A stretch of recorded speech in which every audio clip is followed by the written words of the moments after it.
Whether reason will prevail depends only partly upon us. We must hope and strive for the best. We must prepare for the worst. Well, look, the Chinese have been wanting to take Taiwan and unify with Taiwan really since Mao.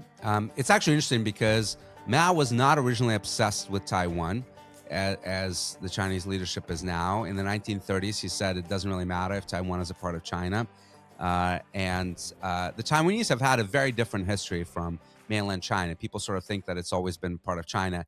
That's actually not the case. That's Chinese propaganda. There's actually never been a single moment in Chinese and Taiwanese history when whoever fully controlled China fully controlled Taiwan. Not one moment. In fact, if you were to make the case, which I'm not making, but if you were to make the case of, past ownership means a right to have a territory today, the only country in the world that could claim a right to have Taiwan is Japan, because they are the only ones that fully control Taiwan from 1895 when they occupied it until 1945, the end of World War II, when they had to give it up and Chiang Kai-shek took Taiwan. Obviously, I'm not claiming that Japan should have Taiwan, but that past ownership that the Chinese are claiming is just absolute propaganda and a falsehood. But even as late as 1950s, Mao was saying, if the Taiwanese want to be independent, that's fine with me. That started to change over time as the United States military grew closer and closer to Chiang Kai-shek and the nationalists. We had, over 10,000 forces on the island up until 1979, when we withdrew recognition from Taiwan. So they started to view it more and more as a threat, and also as a rival China, right? That Taiwan claimed to be the Republic of China. That is still the official name of the nation. It had the UN security seat that is now given to China, was given to China in the 1970s. So it was on the world claiming to be the China, right? So in many ways, for the Communist Party, that was an affront. It was basically an indication that the Civil War never really ended, because Chiang Kai-shek was never really fully defeated by the communists. He was able to flee with 2 million of his forces across the Taiwan Strait to establish this rival China on Taiwan. So it became politically and symbolically more and more important over time.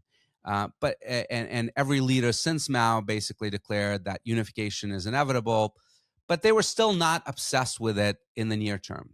Deng Xiaoping, that took over China after Mao's death, basically said, hide your strength, bide your time. Let's focus on economic rebuilding, which will lead to military rebuilding, and then we can look at Taiwan down the road, essentially what that meant, right? And by the way, no one at the time on the U.S. side or in other Western countries bothers asking, who are you hiding your strength from and what are you biding your time for, right? In retrospect, it was very clear who this was aimed at, but we chose to ignore it and said, let's trade with them. In the 1980s, we're actually selling them military systems, believe it or not. Some of their advanced helicopters and other systems are based on reverse engineered designs of systems we had sold to them under the Reagan administration. It's just mind-boggling. We never learned those lessons, it seems like. Xi Jinping comes to power in 2012, and he completely appends this hide your strength, bide your time thing from Deng Xiaoping era. He basically, in effect, declares, not explicitly, but through his policies, that it's time to show off our strength and waste no time. And he says that the unification of Taiwan is an issue on which the entire rejuvenation of the Chinese nation that they've been so focused on is hinged on.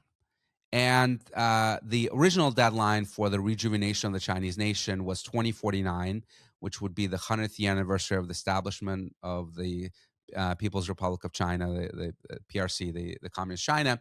I believe that he essentially, in his mind at least, moved that up to be much sooner, because in 2049, he's unlikely to be alive. He's in the 70s now. So or at least in power. So he wants that to happen on his watch. He wants to be a leader who's greater than Mao and accomplish the one thing that Mao couldn't do, which is take Taiwan.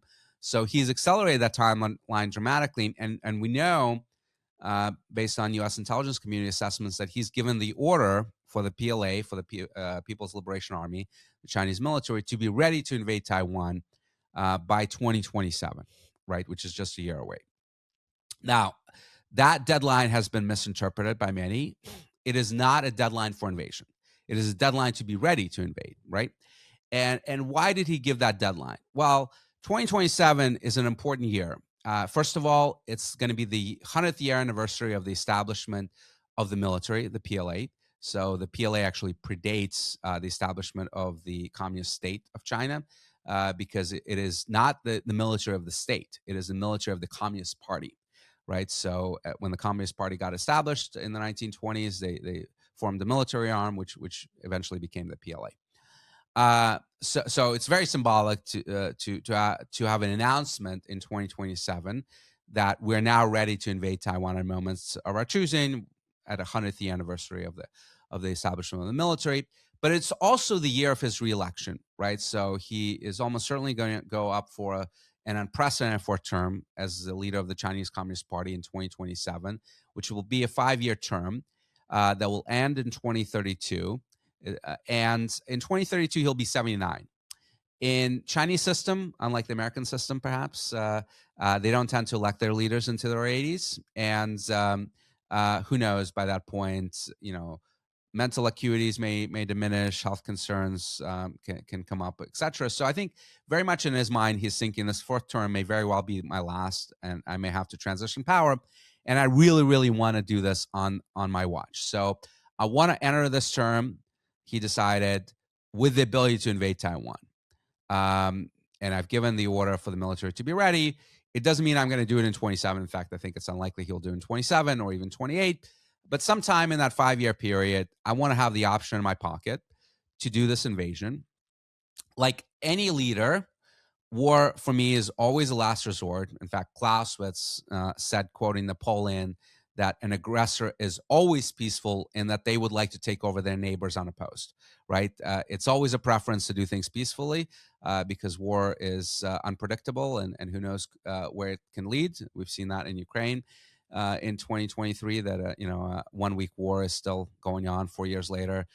We've just actually passed the anniversary grim anniversary of the war now lasting longer for Russia than their entire engagement in World War II. So you don't want to do that unless you have to. And in 2028, he's got a potential option because there's elections in Taiwan, presidential elections, and the elections into their parliament, the LY. And you have a high likelihood at this point that the opposition party, the KMT, which has turned into essentially China appeasement party, very, very pro-China party, is going to win those elections. They've been out of power now for 3 presidential terms. The ruling DPP party, which is very anti-China party, is unpopular. If economic conditions continue to deteriorate, it's very likely that the opposition will win. And then Xi might have an opportunity, in his mind at least, that these folks, the KMT, will actually push the unification through peaceful means, and I don't need to invade. I don't think that's going to happen, but I think he's delusional enough to think so. In fact, there are indications that he is convinced that most of the Taiwanese want to unify with China, and it's just those traitors in the leadership in the DPP that are preventing this rejuvenation of the one China nation. That's not the case at all. About 5% of the Taiwanese population want unification with China. Tiny, tiny minority. Even most of the KMT is not interested in that, but I think he's convinced himself that that's not the case. So he's going to give them a chance, right?